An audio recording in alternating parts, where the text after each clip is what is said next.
Good evening आज दोस्तों। मैं दिनेश गुज्जर और आप देख रहे होंगे आपको इतिहास, भारतीय इतिहास में मैं पहली क्लास से शुरुआत से स्टार्ट करूंगा और मैं भारत के इतिहास के बारे में आपको उस शो तक ले जाऊंगा जहां तक मेरे को लगता है कि सभी एग्जामों में आप आसानी से पास कर सकते हो। और मैं जो आपको इतिहास पढ़ाऊंगा वो मैंने 2 से 3 बुकों से गहन अध्ययन करने के बाद इतिहास की क्लासेस शुरू कर रहा हूँ, जो मेरी आज फर्स्ट क्लास है। मैंने एनसीईआरटी, लूसेंट और अदर्स जो भी बुक हैं उनसे गहन अध्ययन के बाद ही इतिहास विषय पढ़ाने के बारे में सोचा हूँ। और आप अगर मेरी एक बार इतिहास पढ़ोगे और मैं प्लेलिस्ट बना दूंगा, रोज इसी समय पर आपको इतिहास की क्लास मिलेगी और आप सभी एग्जाम फाइट कर सकते हो, या केंद्र के हो या राज्य के। और इसके अलावा आप मेरा यूट्यूब चैनल है एग्जाम फैक्ट, उसको लाइक, शेयर और आप उसको सब्सक्राइब कर सकते हैं। तो आप चलिए पहले अपन शुरुआत करते हैं भारत के इतिहास के बारे में। तो भारत के इतिहास के बारे में शुरुआत करेंगे तो पहली बात आती है अपन भारत।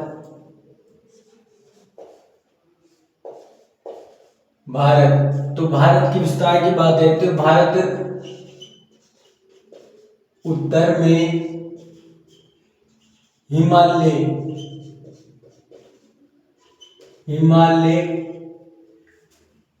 और दक्षिण में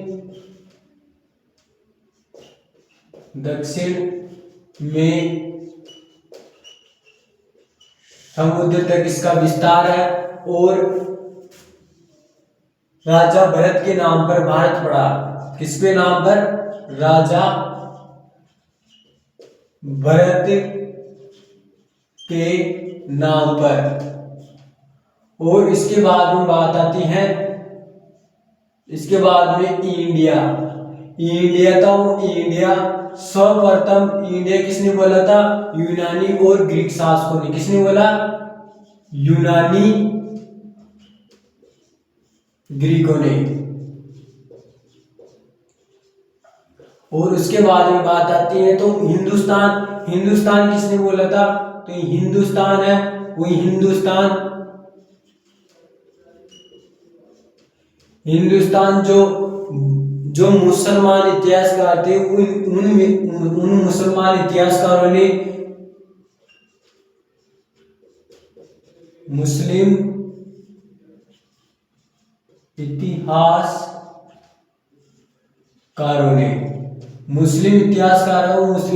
इतिहासकारों ने हिंदुस्तान भारत को बोला गया और इंडिया यूनानी ग्रीकों ने बोला। और जो राजा भरत के नाम से भारत का नाम पड़ा और भारत का विस्तार उत्तर में हिमालय से दक्षिण में समुद्र तक फैला हुआ है। और अगर हम बात करते हैं कि भारत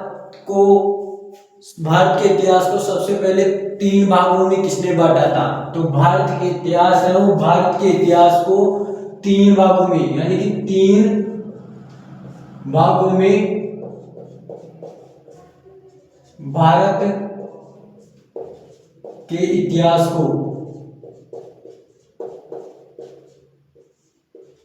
किसने बांटा था? तो ये जर्मन इतिहासकार था, जर्मन इतिहासकार क्रिस्टोफ सेलारियस ने। किसने? क्रिस्टोफ सेलारियस।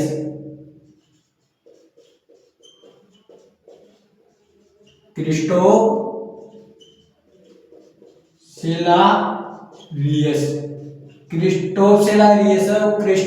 सेलारियस ने भारत के इतिहास को 3 भागों में बांटा था। और इसके बाद में अगर बात करते हैं तो अध्ययन की दृष्टि से भी इतिहास को 3 भागों में बांटा गया है: प्राचीन भारत, मध्यकालीन भारत और आधुनिक भारत। और अध्ययन की दृष्टि से बात आती है तो अध्ययन की दृष्टि से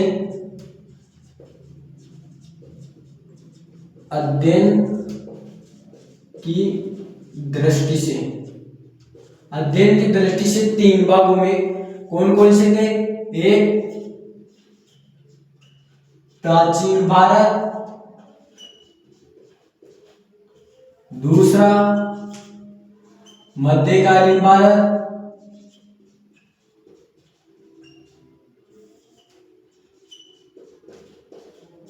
और तीसरा आधुनिक भारत।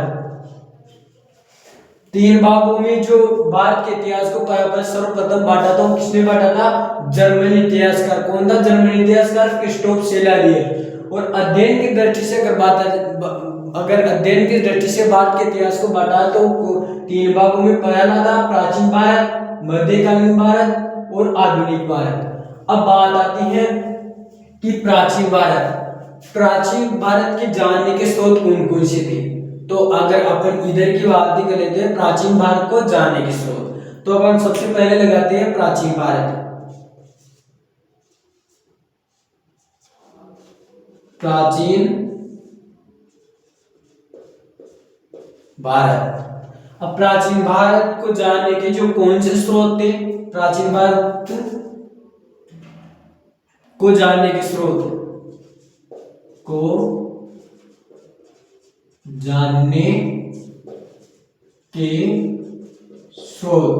अब प्राचीन भारत को जानने के स्रोतों में अगर बात करते हैं तो पहला आएगा इसमें धर्म ग्रंथ। धर्म ग्रंथ से।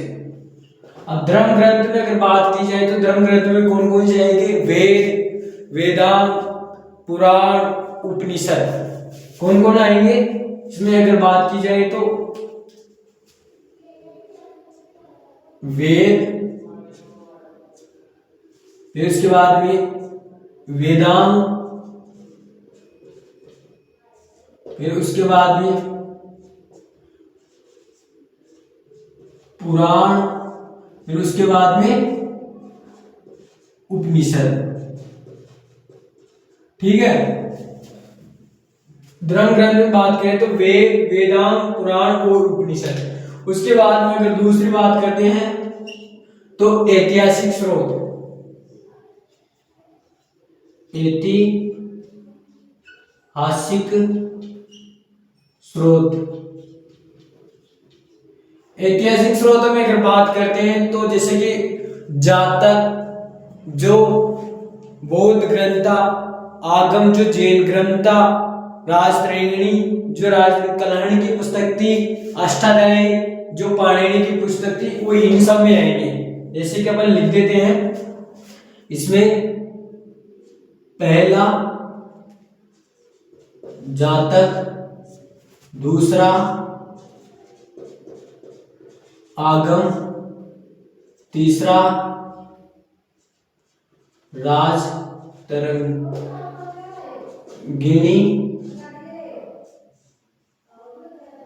और चौथा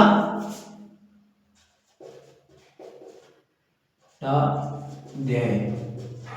इसके अलावा अन्य भूखे भी है, अन्य कुछ स्रोत भी है, वो सब ऐतिहासिक स्रोत में आएंगे।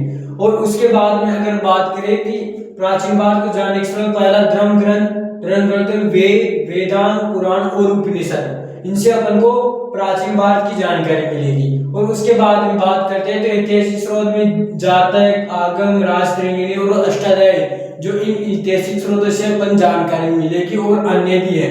और उसके बाद में अगर बात करते हैं तो तीसरा नंबर विदेशी स्रोत।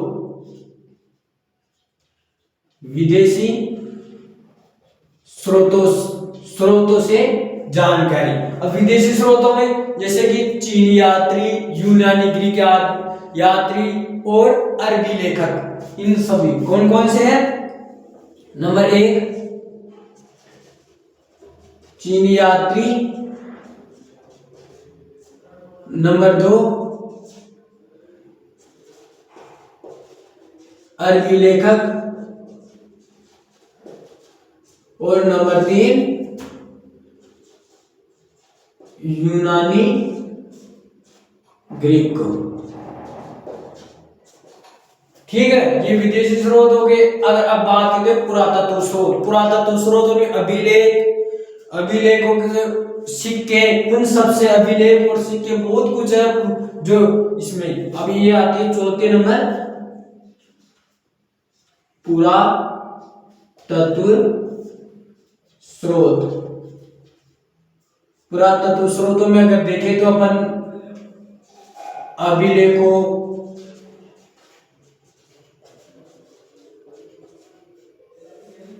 और सिक्कों और इनके अलावा अन्य को बहुत स्रोत है जिनसे अपन को प्राचीन इतिहास के बारे में जानकारी मिलती है। अब इसके बाद अब मैं बात बताऊं तो धर्म ग्रंथों में सबसे पहले अपन क्या स्टार्ट करेंगे, वेद। अब आपको मैं बता दूं वेद कितने थे, 4, ऋग्वेद, यजुर्वेद, सामवेद और अथर्ववेद। और इसमें पहले अपन पहला लगा लेते हैं वेद। सबसे पहले बात आती है कि वेद के रचयिता कौन थे। तो वेद के रचयिता कौन थे, महर्षि कृष्ण द्वैपायन वेद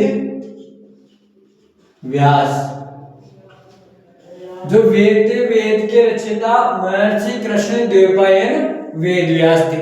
और इसमें एक उपवेद मतलब उपवेद दिया गया था। इसमें क्या दिया गया था, उपवेद। और वह उपवेद, जो उपवेद दिया गया था, वो उपवेद कौन सा था, इसमें उपवेद दिया गया था वसुदेव कुटुंबकम का उपदेश, सॉरी, इसमें उपदेश दिया गया था।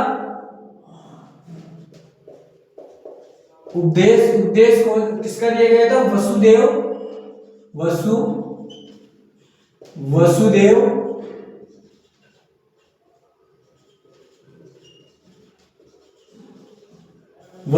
कुटुंबकम का।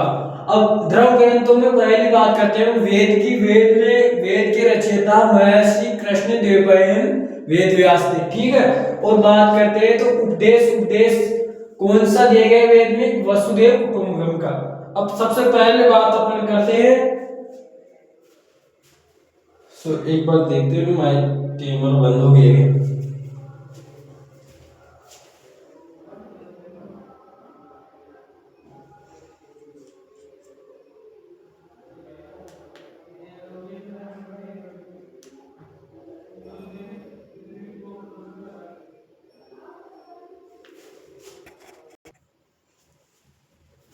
माइक बंद हो गया था, सॉरी। अपन धर्म ग्रंथ में पहले वेद की बात करेंगे तो वेद के रचयिता महर्षि कृष्ण द्वैपायन वेद व्यास थे, उपदेश वसुदेव कुटुंबकम। अब पहली बात आती है कि वेद में पहला वेद कौन सा था, पहला था ऋग्वेद। कौन सा था, ऋग्वेद, ठीक है। अब सबसे पहले बात आती है कि ऋग्वेद किसे कहते हैं, तो ऋचाओं के क्रमबद्ध ज्ञान के संग्रह को, किसको, ऋचाओं के क्रमबद्ध ज्ञान के संग्रह को, ठीक है। उसके बाद में अगर बात आती है ऋग्वेद ऋचाओं के क्रमबद्ध ज्ञान के संग्रह को ऋग्वेद कहते हैं। उसके बाद में आती है इसका उपवेद कौन सा है, हमें किस को पता है भाई उपदेश को, ये उपवेद कौन सा है। तो अब उपवेद की बात करते हैं तो इसका उपवेद था आर्युवेद। कौन था, आर्युवेद, ठीक है। अब एक और बात आती है कि ये सबसे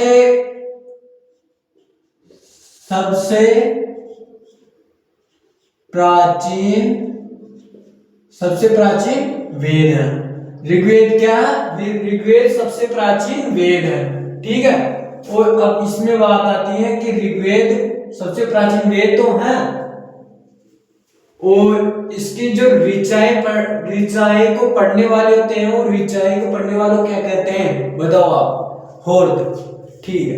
तो मैं सबसे पहले तो इसकी बात बताता हूं कि इसमें क्या है, इसमें 10 तो मंडल है, कितने, 10 मंडल, ठीक है, प्लस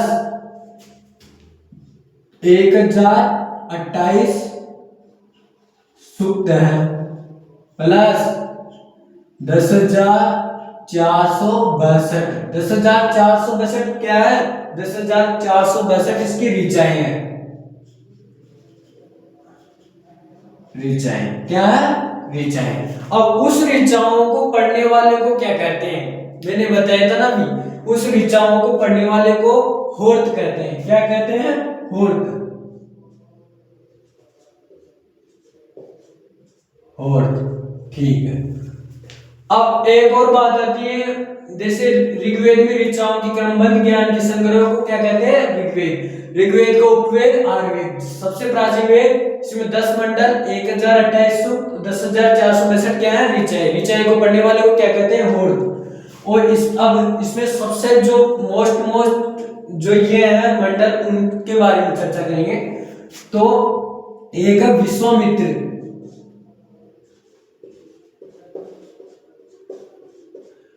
महर्षि विश्वामित्र थे, वो विश्वामित्र का जो मंडल था वो तीसरा मंडल था। और तीसरे मंडल, जो तीसरा मंडल था वो, ये तीसरा मंडल है विश्वामित्र द्वारा रचित है। किसके द्वारा? विश्वामित्र द्वारा। तीसरे मंडल में सोम देवता थे। वो सोम देवता सावित्री को गायत्री मंत्र समर्पित करते थे। इसमें क्या है? सोम देवता सावित्री को समर्पित गायत्री मंत्र।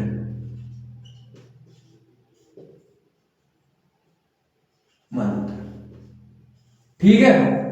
तीसरे मंडल में सोम देवता सावित्री को क्या करते हैं? समर्पित गायत्री मंत्र। उसके बाद में अगर बात करते हैं तो आठवां मंडल है वो। आठवां मंडल में क्या है? आठवां मंडल में जो हस्तलिखित ऋचाएं होती थी, वो हस्तलिखित ऋचाओं को क्या कहा गया? खिल। क्या कहा? हस्त लिखित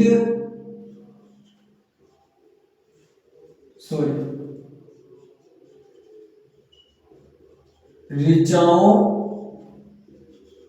को खिल कहा गया। जो हस्तलिखित ऋचाएं थी, वो हस्तलिखित ऋचाओं को क्या कहा गया था? खिल। क्या कहा गया था? खिल। ठीक है। अब उसके बाद में नौवें मंडल की बात आती है। नौवां मंडल, तो नौवां मंडल किससे संबंधित है? नौवां मंडल है सोम देवता से। किससे संबंधित है? सोम देवता से संबंधित। सोम देवता से संबंधित। ठीक है ना। और इसके अलावा एक 10वां मंडल है। कौन सा है? 10वां मंडल। 10वां मंडल है ये। इन सब मंडलों में क्या है? इन सब मंडलों में सबसे बड़ा मंडल कौन सा है? 10वां। एक तो पहली बात आती है सबसे बड़ा मंडल। दूसरी बात आती है इसमें 4 पुरुष वर्ग थे। कौन से थे? 4 पुरुष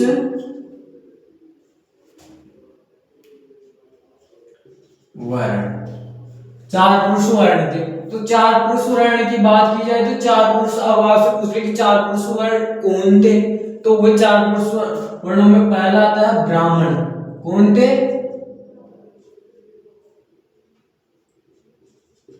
ब्राह्मण। दूसरे कौन थे? क्षत्रिय।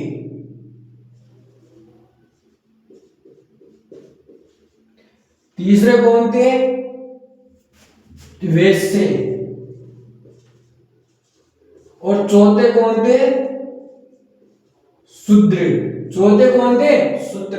यानी कि 10वें मंडल जो सबसे बड़ा मंडल है उसमें 4 पुरुष वर्ण थे। पहला ब्राह्मण, दूसरा क्षत्रिय, तीसरा वैश्य और चौथा शूद्र। अब इनके बारे में कहा जाता है कि ब्रह्मा जी के शरीर से उत्पन्न हुए थे। अगर बात की जाए कि ब्राह्मण, वो ब्राह्मण है, वो ब्राह्मण थे, वो ब्राह्मण ब्रह्मा जी के मुख से जन्म लेते हैं। ये किसके जन्म से, यानी कि ब्रह्मा से उत्पत्ति किनकी होती है, इनकी होती है। अब इसकी बात आती है तो इनके ब्रह्मा जी के मुख से होती है, किनसे होती है, मुख से उत्पत्ति। और इसकी बात आती है तो इसकी भुजाओं से, इसके से भुजाओं से, ठीक है। और वैश्य की बात आती है तो वैश्य की बात, वैश्यों का जन्म किससे हुआ, जंगाओं से, ठीक है। और शूद्र उनके चरणों से।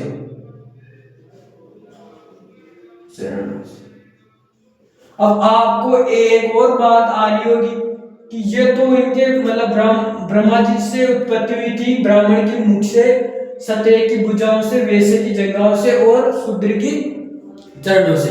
तो इनका क्या काम होता था, तो ब्राह्मण से यज्ञ कर्म कांड वगैरह ये ब्राह्मणों का काम होता था। क्षत्रिय थे, वो क्षत्रियों का काम था युद्ध, वीर योद्धा किसमें थे, युद्धों में भाग लेते थे क्षत्रिय। वैसे क्या करते थे, वैसे व्यापारिक कार्य करते थे, क्या करते थे, व्यापारिक कार्य। और शूद्रों का क्या कार्य होते थे, जिन तीनों होते थे, तीनों का सेवा पानी, मतलब दास प्रथा, दास की बात है, सेवा मतलब इनके सेवक थे तीनों के, ब्राह्मण क्षत्रिय वैश्य के सेवक कौन थे, शूद्र, जो ब्रह्मा जी के चरण से जन्म लिए थे, ठीक है। अब बात आती है कि इंद्र के लिए कितनी ऋचाएं थी, 250 ऋचाएं। कितनी ऋचाएं थी, 250। इंद्र के लिए कितनी ऋचाएं थी, 250, ठीक है। और अग्नि के लिए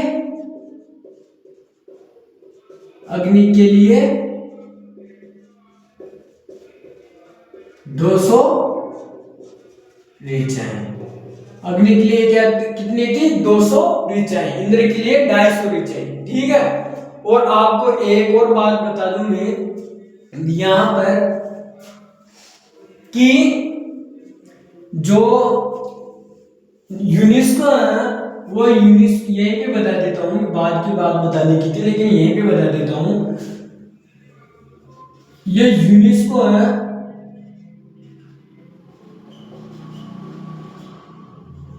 वो यूनेस्को ने जो पुणे है, वो पुणे में भंडारकर ओरिएंटल रिसर्च इंस्टीट्यूट में संग्रहित क्या ऋग्वेद की जो 30 पांडुलिपियां हैं, उन 30 पांडुलिपियों को 2007 में मेमोरी ऑफ द रजिस्ट्रार में शामिल किया गया था। किसको, ऋग्वेद की 30 पांडुलिपियों। आपको मैं लिख देता हूं, यूनेस्को द्वारा पुणे महाराष्ट्र में स्थित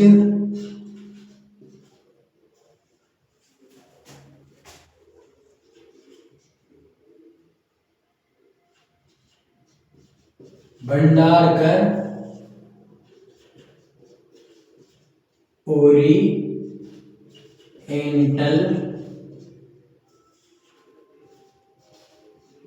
रिसर्च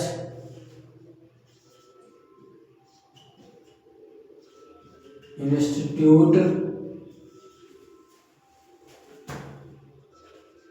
में संग्रहित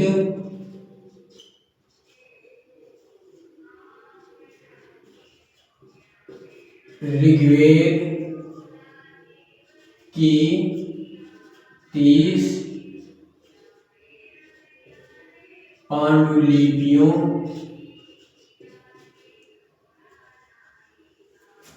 को वर्ष 2007 में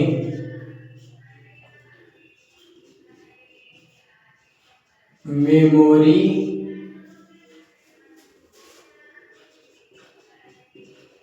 ओ द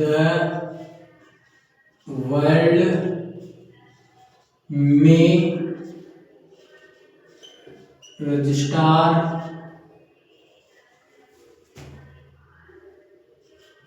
में शामिल किया गया।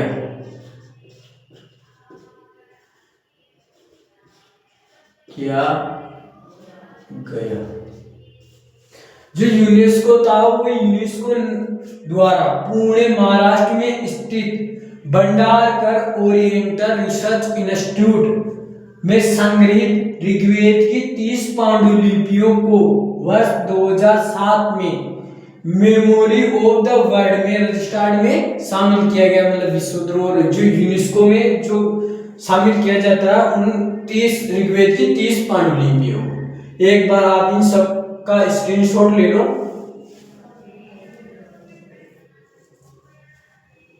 नहीं तो एक बात और बता देता हूं, जो ऋग्वेद था कहां पे बताऊं, यहीं पे बता देता हूं। मतलब ऋग्वेद था और ये ऋग्वेद के बाद में क्या था, यजुर्वेद। लेकिन ऋग्वेद के जस्ट जो काल आता है ना उस टाइम पे काल के ब्राह्मण ग्रंथ था। वो ब्राह्मण ग्रंथ कौन था, शतपथ ब्राह्मण ग्रंथ का स्थान रहा था। कौन से का, शतपथ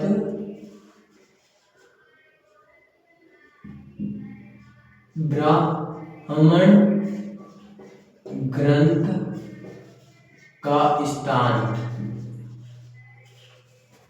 वैदिक सभ्यता की दृष्टि से, वैदिक साहित्य की दृष्टि से, ठीक है। ऋग्वेद के बाद शतपथ ब्राह्मण ग्रंथ था, उसका स्थान वैदिक सभ्यता की दृष्टि से रखा गया था। और आप एक बार इसके स्क्रीनशॉट ले लो।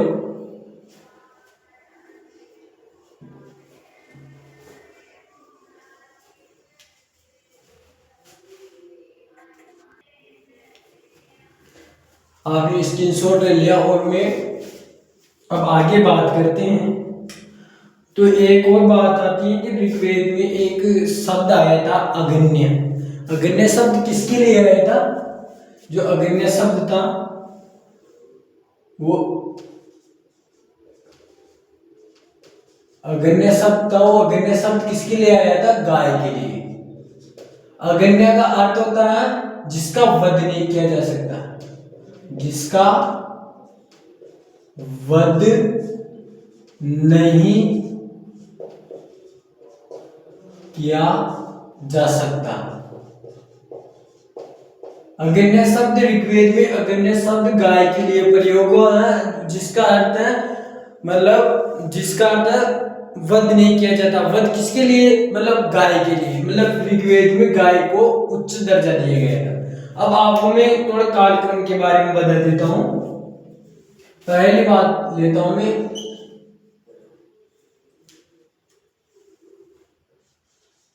BC यानी कि ईसा पूर्व। इसका कालक्रम, इसे विक्रम संवत कहते हैं। क्या कहते हैं, पहली बात तो विक्रम संवत। ये कब चला, ये चला था 57 या 58 BC। अब अपन इसके बारे में बात करते हैं कि BC जो ईसा पूर्व था, वो ईसा पूर्व कब चला था, 57 या 58 BC में, और विक्रम संवत। अब इसका बात आती है कि विक्रम संवत नाम इसका कैसे पड़ा। तो एक उज्जैन का शासक था, वो उज्जैन के शासक का क्या नाम था। पहली बात आती है कि उज्जैन का शासक था, वो उज्जैन के शासक ने शको को हराया था। उस शको को हराने पर उन्होंने विक्रमादित्य की उपाधि धारण की। उसी विक्रमादित्य के नाम से विक्रम संवत की स्थापना हुई।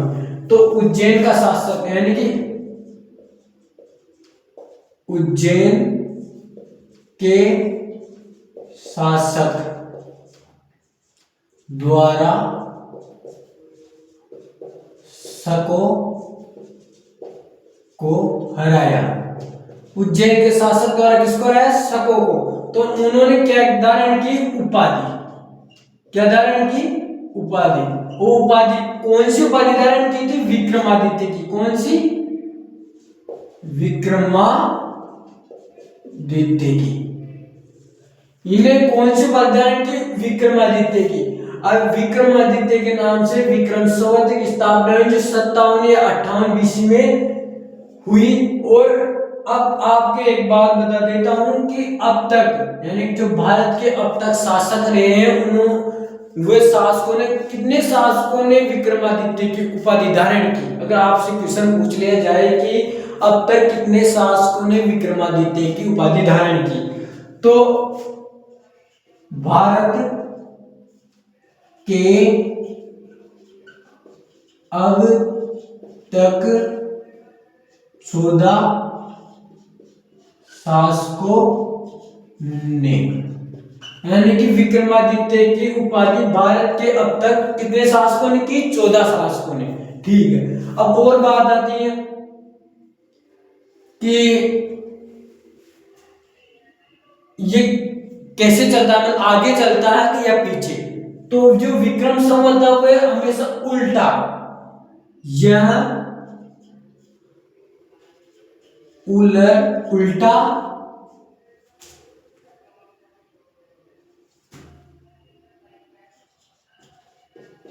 चलता है।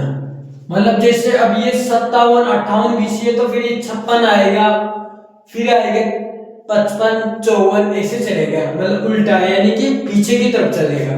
और इस जो वर्तमान विक्रम संवत, जो वर्तमान कैलेंडर है, वो वर्तमान कैलेंडर कौन सा है? ग्रेगोरियन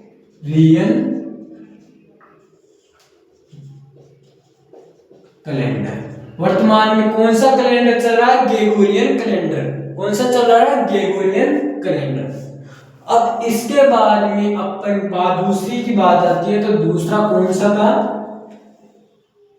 दूसरा शक संवत। ध्यान रखना एक बार, ये बहुत अच्छी चीज है, याद रखने। शक संवत। अब शक संवत कब चला था? शक संवत चला था भाई 78 ईस्वी, 78 ईसा पूर्व, 78 ईसा पूर्व। अब आपको बात आई कि शक संवत कब चला? 78 ईसा पूर्व। तो इसकी शुरुआत किसने की? तो एक कनिष्क था, कनिष्क प्रतापी शासक, कुषाण वंश का प्रतापी शासक। उन्होंने अपने राज्यारोहण पर शक संवत की शुरुआत की थी, यानी कि कुषाण वंश का प्रतापी शासक कौन था? कनिष्क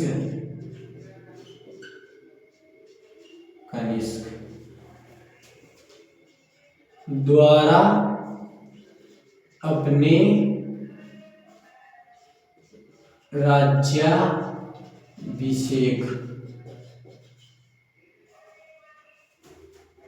पर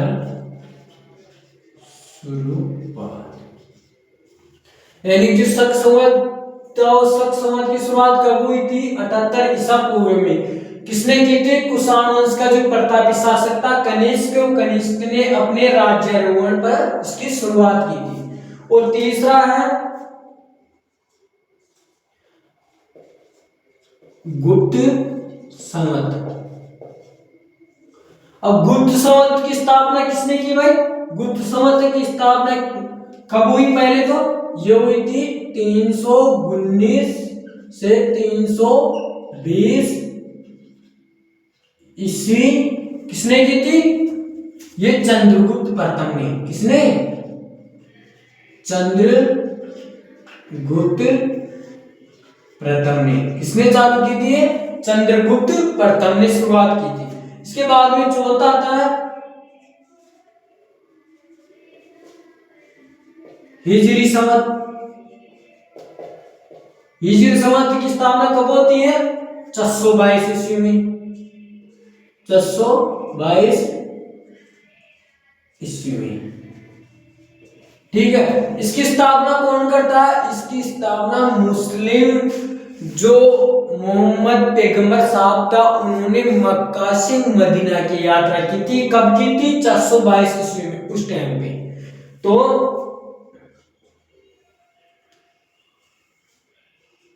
मुस्लिम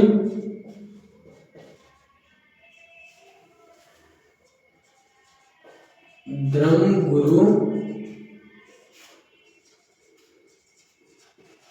मोहम्मद साहब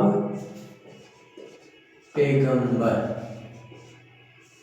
ने कब की थी? जब वो मक्का से मदीना की यात्रा पे गया था। मक्का से मदीना की यात्रा के दौरान।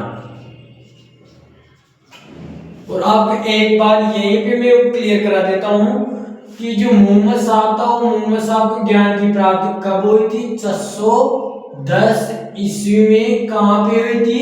हीरा नामक गुफा में। कहां पे? हीरा नामक गुफा में। वो हीरा नामक गुफा में हुई थी। वो कहां पे है? मक्का में। कहां पे? मक्का के पास। कहां पे है? मक्का के पास। जो हिजरी संवत है, वो हिजरी संवत कब चला था? 422 ईस्वी में। किसने चलाया था? मुस्लिम धर्म गुरु मोहम्मद साहब पैगंबर ने। और कब चलाया था? जब मक्का से मदीना की यात्रा पर गए थे 422 में, तब इसकी शुरुआत की थी। और मोहम्मद साहब पैगंबर साहब को जो ज्ञान की प्राप्ति हुई थी, वो ज्ञान की प्राप्ति 410 ईस्वी में हीरा नामक गुफा में। किसकी? ज्ञान की प्राप्ति। ज्ञान कहां पे मिला? 410 ईस्वी में हीरा नामक गुफा में, मक्का के पास। अब मैं एक और बता देता हूं यहीं पे।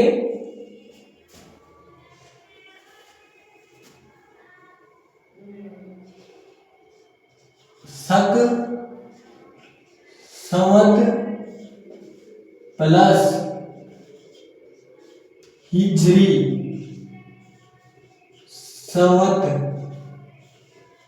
के मध्य अंतर। आप में से कौन बता सकता है कि शक संवत व हिजरी संवत के मध्य कितना रहा? शक संवत व हिजरी संवत के मध्य। तो अब बात आती है, शक संवत कब चला था? 78 ईस्वी।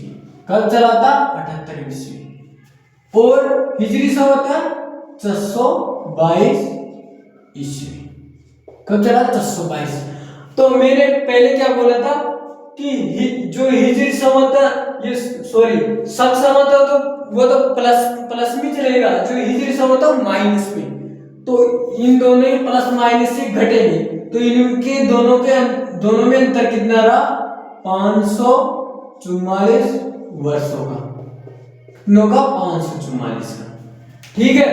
और उसके बाद में शक संवत व विक्रम संवत के मध्य अंतर। अब इनके मध्य अंतर बताए तो इनके मध्य अंतर मतलब ये तो 78 ईस्वी में चला था, और ये कब चला था? 57 या 58 बीसी। अब ये दोनों क्या होंगे? ये दोनों क्या होंगे? प्लस। क्या होंगे? प्लस। तो 78 प्लस 57 बीसी जोड़ो, देखो कितने हो रहे? 78 प्लस 57 बीसी। जल्दी से बताओ ये कितने वर्ष हुए? 135 वर्ष का अंतर। अब कहीं पे अगर ये पूछ रहे थे कि 78 प्लस 58 बीसी, तो सीधी सी बात है, तो ये 136 वर्ष। कितने? 136 वर्ष। ठीक है। उसके बाद में आपको और बता रहा हूं, कोई हिंदू नववर्ष की शुरुआत कब होती है? हिंदू नववर्ष की शुरुआत कब होती है बताओ? किसकी? हिंदू नववर्ष की। तो हिंदू नववर्ष की बात आए तो हिंदू नववर्ष की मैं आपको शुरुआत बता देता हूं। तो हिंदू नव वर्ष का प्रारंभ कब होता है? कौन से महीने में होता है? ये चैत्र महीने की 22 मार्च को। किसको होता है? जो हिंदू नववर्ष है, वो हिंदू नववर्ष का प्रारंभ कब होता है? चैत्र महीने की 22 मार्च को हिंदू नववर्ष, जो हमारे हिंदू है हिंदू कैलेंडर के हिसाब से अपना नया साल कब होता है? 22 मार्च को। कब होता है? 22 मार्च को। अब वही बात आती है कि हिंदू नववर्ष के अनुसार वही हिंदू का अंतिम महीना, इसे पहला महीना बोल दिया थे फिर। अब ये अंतिम महीना कौन सा है हिंदू नववर्ष में? हिंदू जो कैलेंडर में हुआ था फाल्गुन। कौन सा था? फाल्गुन। फाल्गुन की कौन सी तारीख? 21 मार्च। कौन सी थी? 21 मार्च। ठीक है। अब एक जो वैज्ञानिक था, वो वैज्ञानिक ने एक परिभाषा दी थी, विदेशी वैज्ञानिक था, उसका नाम था, ध्यान रखना, उसका नाम क्या था? उसका नाम था विंसेंट ऑर्थर स्मिथ। कौन था? Vincent Arthur Smith. अब इसकी बुक थी, क्या थी? बुक का क्या नाम था? Early history of India. Early history of India. इसको कब प्रकाशित किया? 1904 में। ठीक है। इसमें प्राचीन भारत का पहला सुव्यवस्थित इतिहास का वर्णन मिलता है। किसका वर्णन मिलता है? प्राचीन भारत का पहला सुव्यवस्थित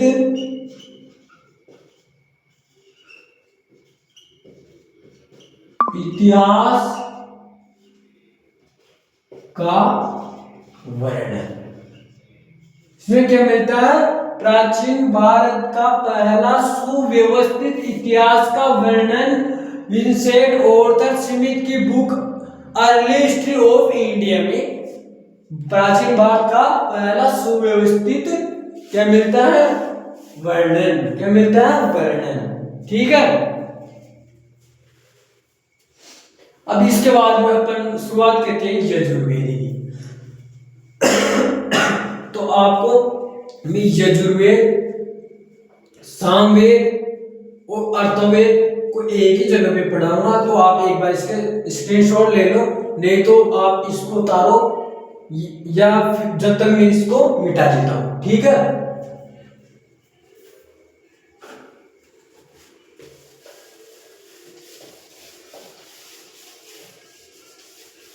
आप उतारो जब तक। और मेरे हिसाब से तो आपको जो मैं क्लास दे रहा हूँ ना, वो शायद मेरे हिसाब से बहुत कम टीचर दे रहे हैं। कई टीचर तो मतलब एक किताब से ही पढ़कर ही आपको पढ़ाते हैं, वो उसमें आधी जानकारी होती है। लेकिन मेरे हिसाब से जो मैंने जानकारी दी ना, आपको पढ़ाया ना, वो कई टीचरों ने नहीं पढ़ाया होगा। तो मैंने एनसीईआरटी, लुसेंट और इसके अलावा एक दो और किताब थी, उनसे बढ़िया नोट्स बनाया और अच्छे तरीके से पढ़ा और फिर आपके लिए क्लास लाया। अब चलते हैं अपन, बात आती है यजुर्वेद। पहला अपन ऋग्वेद में पढ़ लिया था,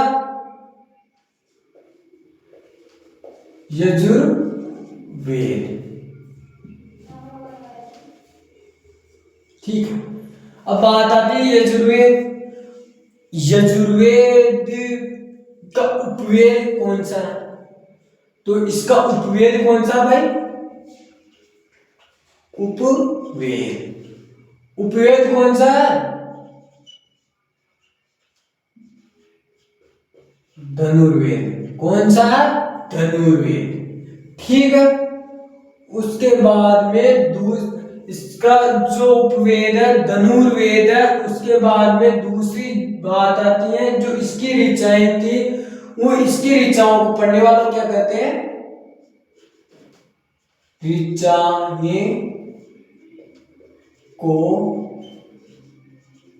पढ़ने वाले को अर्धव्यू क्या कहते हैं? अर्धव्यू। ठीक है। दूसरी बात आती है इसकी विशेषता। तो इसमें क्या आते हैं, जो यज्ञ थे वो यज्ञ के नियम, और इसके अलावा जो यज्ञ थे उनके नियम, और जो विधि विधान थे उनके नियम, मतलब यज्ञों के नियम व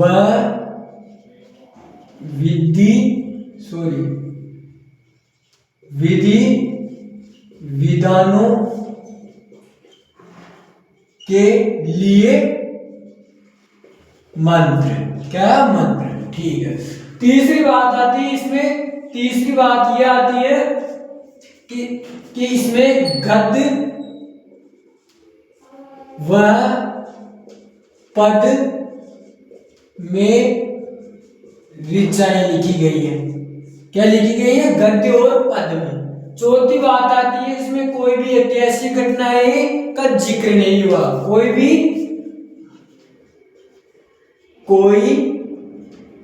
भी घटनाओं का विवरण नहीं मिला। ठीक है। अपन यजुर्वेद की शुरुआत की है। यजुर्वेद को उपवेद धनुर्वेद है। इसकी ऋचाओं को पढ़ने वाले को अर्धव्यू कहते हैं, और यज्ञों के नियम व विधि विधानों के मंत्र इसमें किए जाते थे, और गद्य और पद में ऋचाएं थी, और इसमें कोई भी घटनाओं का विवरण नहीं मिला। इसके बाद में तीसरा आता है सामवेद। कौन सा आता है? सामवेद। सामवेद की बात आती है तो सामवेद इसे संगीत का जनक कहते हैं, यानी कि यज्ञों और जो यज्ञ होते थे और जो विधि धर्म कांड होते थे उसमें गाए जाने वाले मंत्रों का प्रयोग। यानी कि पहली बात अपन इसका उपवेद लिख देते हैं। उपवेद। ठीक है। उपवेद कौन सा था? गंधर्व वेद। इसका उपवेद कौन सा था? गंधर्व वेद। दूसरी बात संगीत का जनक। संगीत का जनक। तीसरी बात इसकी जो ऋचाएं थी उस ऋचाओं को पढ़ने वालों को क्या कहते थे? तो उस ऋचाएं को पढ़ने वाले को उदार क्या कहते थे? उदार। चौथी बात मतलब इसकी जो व्याख्या है यज्ञों व कर्म कांडों के समय ऋचाएं या मंत्रों का संकलन। इसकी जो व्याख्या होती है यज्ञों व कर्म कांडों के समय जो ऋचाएं मंत्रों का संकलन करते थे वो सामवेद में आते हैं। और सामवेद का उपवेद कौन है? गंधर्व। संगीत का जनक किसे कहते हैं? ऋचाएं इसकी उदाहरण है। ठीक है। उसके बाद में बात आती है, और इसमें आपको एक और बात बताते हैं, इसमें 1810 सूक्त भी हैं जो ऋग्वेद से ली गई थी। किससे? ऋग्वेद से ली गई थी। 1810 सूक्त भी जो ऋग्वेद से ली गई थी। चौथा अथर्ववेद। कौन सा? अथर्ववेद। अब सर्वप्रथम अगर अपन अर्थवेद की बात करते हैं तो अर्थवेद का उपवेद कौन सा है? अर्थवेद का उपवेद है, वो अर्थवेद का उपयोग शिल्प वेद है। कौन सा है? शिल्प वेद। इसकी व्याख्या की बात करते हैं तो व्याख्या इसमें किस पर विश्वास किया जाता है? इसमें विश्वास किया जाता है अंधविश्वास, विश्वास, जादू, टोनो, बलिदान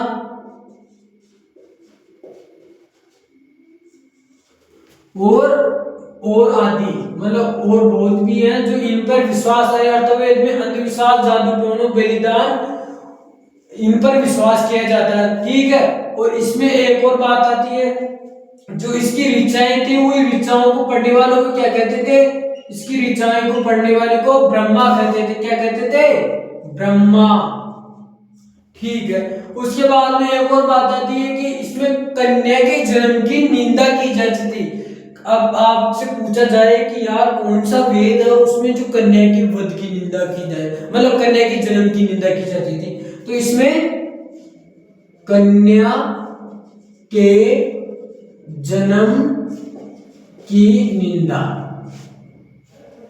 मतलब ये वेद जो अर्थवेद है वो मानता था कि अगर कोई कन्या का जन्म होता है तो वो गलत है, बेकार है। देख ये कन्याओं के जन्म की क्या करता था? निंदा। क्या करता था? निंदा। इसकी रचना किसने की थी? इसकी रचना की थी अर्थवा ऋषि ने। किसने की थी? अर्थवा ऋषि ने। अर्थवा ऋषि ने, जिन्होंने ऋचाएं कितनी लिखी थी? 700 जिन्होंने 700 ऋचाएं, तो 30 की ऋचाएं बता देता हूं मैं। ऋचाएं थी 5987, लगभग 6000।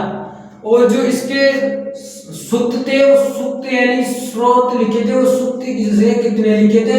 731 सूक्त या मंत्र, है ना? सूक्त या मंत्र। अर्थवा ऋषि ने अर्थवेद की रचना की थी, जो उन्होंने 731 मंत्र या सूक्त लिखे थे और ऋचाएं 5987।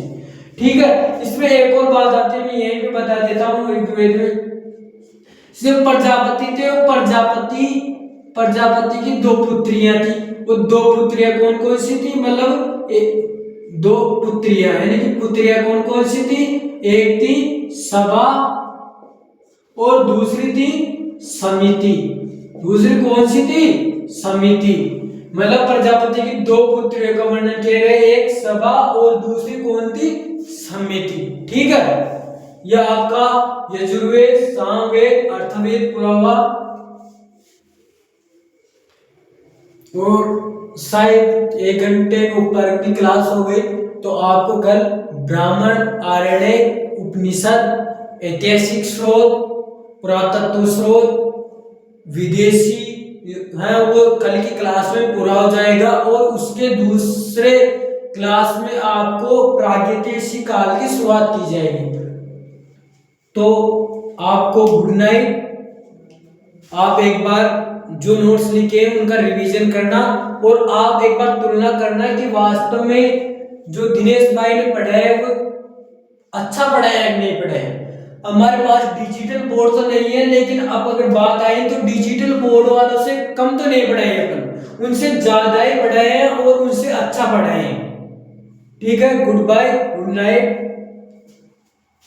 और हमारे जो चैनल है एग्जाम फैक्ट को लाइक, शेयर और सब्सक्राइब करें, क्योंकि हमारी पहली क्लास है। अगर आप हमारे को लाइक सब्सक्राइब करोगे तो आपके लिए और दूसरी क्लास से जल्दी प्लेलिस्ट बनाकर डाल दी जाएगी।